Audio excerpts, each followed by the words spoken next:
स्वामी, दुर्गुण मुळापासून उपटून टाकण्यासाठी ही एवढी छोटी कृती पुरेशी आहे? नामस्मरण हे मनाला शुद्ध करण्याचं शक्तिशाली साधन आहे. आणि एकदा का मन शुद्ध झालं की वाईट सवयी आपोआप बदलतात. पण स्वामी, आमच्यासारख्या सामान्य माणसांनी काय करायचं?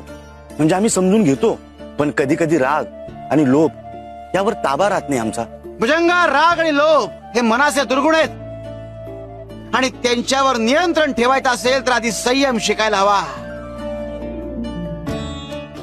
आणि ह्या करता नामस्मरण हाच एक मार्ग आहे.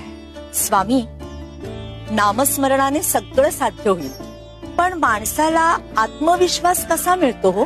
माई, नामस्मरण हे आत्मविश्वासाचं मूळ आहे.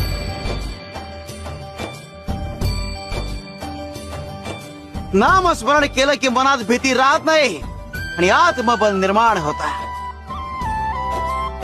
स्वामी, तुम्ही आम्हाला असंच शिकवत राहा. सगळ्या सृष्टीचं कल्याण होईल आणि आमचं आयुष्य धन्य होईल.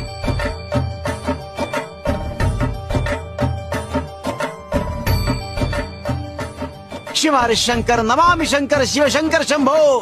हे गिरिजापती भवानी शंकर, शिव शंकर शंभो.